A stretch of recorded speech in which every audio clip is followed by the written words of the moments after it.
Alright guys, RoKage here and welcome back to the brand new video. Here we are, Persona 5, the Phantom X will be the topic. So guys, pre-download is ready to go. So you have the link in my description below and pinned comment. You can download the game via Steam, which I'll definitely do, and as well via mobile App Store and Google Play Store, of course. Persona 5 The Phantom X will be releasing on June 26, 2025, Wednesday at 3 a.m. UTC, and as well you have some other time zone right here. Make sure to convert it to your time zone. And that's not all. We reached 2 million pre-registration. Thank you for your overwhelming support. Download the game now and get ready for the release. I'll definitely do that.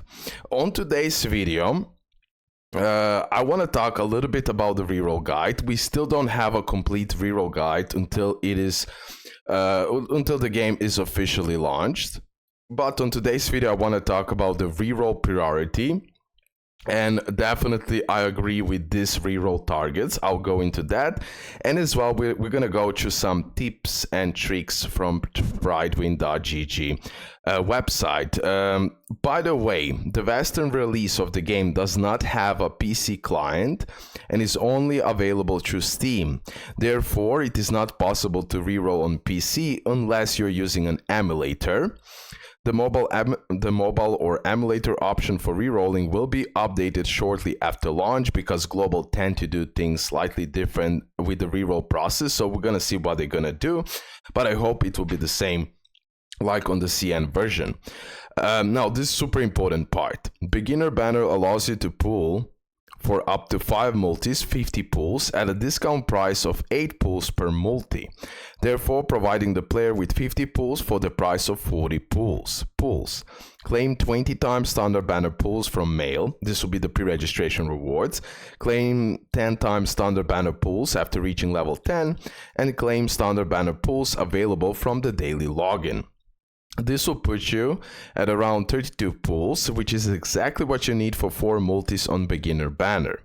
Then you can obtain multiple 5-star characters in this banner, as it will not disappear until a player has done all 5 multis.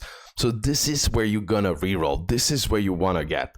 After doing 5 multis, the player can select one of the 3 obtainable characters. So Morgana, Ryuji, and Anne. Me personally, I'll be selecting Anne. And here's the reroll targets. And everyone should select Anne. Let's get real. Long-term speaking, she's a must. From the beginner banner, it is recommended to pull Anne, in addition to picking her from selector unlocked after 5 multis. So this will be my strategy. I'll be pretty much re-rolling for Anne until I pull her, and then I can continue doing all that 5 multis, and then I can take another Anne. Because having A1 Anne right from the start, in addition to obtaining her weapon later on, all of which makes Anne an extremely valuable asset for a long time. That's why definitely she'll be my re-rolling target. But if I don't pull her in a long time, alternatively, sorry, I cannot say it, getting Lee from the beginner banner and picking Anne from the selector banner is also a viable move. Lee utility remains valuable for a long time, and despite her eventually failing due to new characters' power creep, she still retains her usability early on. So overall, getting that double Anne would be perfect. So re-rolling for Anne, getting her, then I'll do the 5 multis right really fast, and then I'll take another Anne. We're gonna see. Anne is a standard character that has aged well, even on CN, despite facing competition from new limited characters. She performs well through a lot of game content, and beginner mission allow you to obtain her 5-star weapon for free, giving her an early boost. Lee, while she did not age as well as Anne in CN, she's still gonna be extremely useful early on in Western release of the game. So super valuable informations right here. And also, I want to go through tips. Okay, I believe this part is super important. So what type of game? It's a turn-based strategy RPG spin-off. Okay, I won't go now into that. Does the Persona 5 have the PC client? No, but it has Steam.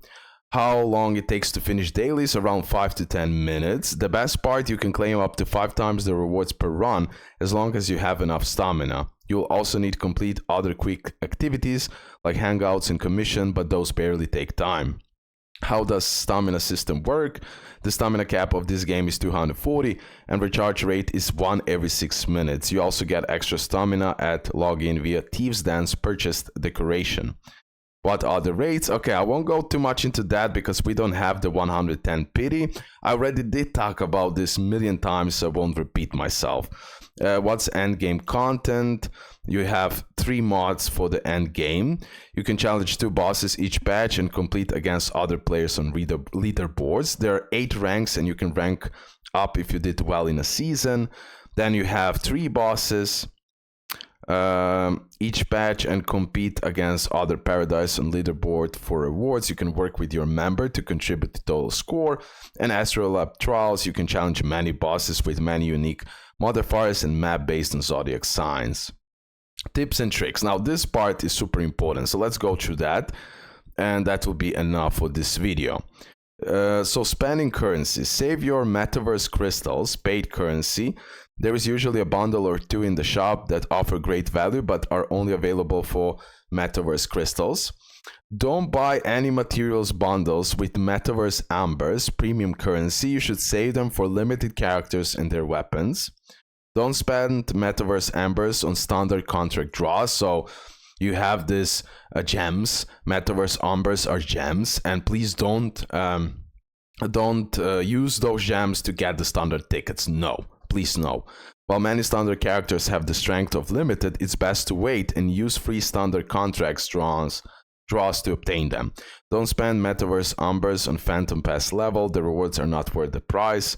Only pull on a character if you know you have enough to obtain them. Only pull reruns of old characters if they're still really strong and you need them. Usually it's best to obtain the newer unit rather than the older. Remember to change most premium items in the shop during the monthly reset. There are many items available, even limited contract draws. The 5-star weapon box is not a bad deal if you're missing many core standard 5-star weapons. This is also a very cheap way to reform limited 5-star weapons. Gameplay, remember to do the daily missions, save some weekly mission rewards for the next week if you hit the weekly Phantom Pass EXP cap. This will make you cap out the next week faster. Remember to do the events. They are usually the main source of rewards for the patch. Complete the Lufel's business plan mission. They're a good guideline on how to progress your account. Check the settings system. You can customize many settings and change some gameplay features. As abilities to select one more target. I hate this ad. Join a Paradise Guild. Door of Nightmares Guild Boss mode is one of the best ways to obtain universe cards and metaverse crystals. Remember to claim the rewards from Thieves' Den. Those cap out around 2 days in activity. Purchase the items that give daily stamina from Thieves' Den. Extra stamina is welcome. Do your social links, and as well you can redeem personas in challenge rewards instead of spending stamina to obtain them. Keep that in mind. We have character building. Have an idea on who to invest in. Don't just spend the materials. Yeah, just like know who will be worth it, know which characters you're going to use, and then focus on them. Because if you focus on every character, you will waste so much materials, and then you'll be in a problem, especially as free-to-play. Know how to build Wonder. He's the most versatile character in the game. We have Wonder Guide right here. I'll put the link so you can check it out. Know what your personas can do. Even some low rank ones are still used in endgame. Fill out the Persona Compendium. Each entry will give you inspiration points used to upgrade Wonder's inspiration skill tree. You can easily obtain 4-star weapons from your character from Untouchable. There is a very little reason to use 3-star weapons. Don't focus on getting relevant revelation cards with perfect substats early on. Just getting the proper main stat is good enough. Be very selective when upgrading the mental image for your characters, as those materials are very rare. When in doubt, use the materials on your strongest DPS. You don't have to upgrade every skill, only upgrade the skills that you're going to use. Have a good idea of how team building works. Most teams in this game use 1 main DPS and 4 supports. You can't really go wrong. You can't really go wrong with that blueprint. Have a team for SD fights and team for AoE fights. Single target, multiple targets. This will make clearing game much easier. Know which weapon to redeem from Destiny Land. And then we have tips and tricks for city. Remember to do your city activities, recover 5 energy points daily. Always do the city activities that give you Metaverse Umbers. Those are very rare. Focus on ranking up synergies. Social links first. Spend your energy points on part-time job if no synergies are available. This provided money to buy gifts from synergies. Only spend energy points on leveling up social stats as your last resort. This is usually a social link or part-time job available. Money is mostly used to buy gifts for synergies. Fishing in Ichiaga gets cheaper at night. Save yen by timing your fishing appropriately. You can obtain a free challenge mode ticket for baiting cage if you hit a home run in practice mode first. This can make the side activities completely yen free. Many items around the city have weekly purchase limit. Make sure to buy the important ones each week. As well, you can exchange gachapons with your friends. This will make collecting all gachapons easier. And then we have Metaverse tips. Spending stamina is newbie. Stamina events get all rewards what you need. Personas, obtain new persona every 10th wonder level. Accession materials, you get better value on higher wonder level, but the rewards are not bad early on. Revelation cards, not recommended early as the rewards get significantly better at maxed wonder level. EXP materials and soul gems, very easy to overflow on this, also very common. Battle of Stars costs too much and does little for new players. There is a daily 10k soul gems limit for insta-kill roaming shadows each day. Try to do this daily if you have time. You can always visit previous palaces later. Don't feel forced to 100% palace exploration before main story. Focus on obtaining every persona as soon as they become available. New personas and fusion unlock every 10 wonder level, so remember to check the farm and velvet room each time you progress, as you will need those level up wonders inspiration skill tree. The values of persona farm are consistent as the main incentive is the persona reward, not secondary drops. Take your time with Velvet Trials whenever it's out of combat, where you are making sure your teams are well prepared, or in combat where you're farming for scores. This is a permanent game mode, so there is no rush. Remember to do Sea of Souls trials. They give persona coins that needed for very powerful personas at the end game.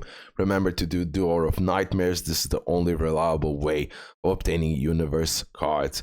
Okay, massive shout out to Belial as Blade Cipher.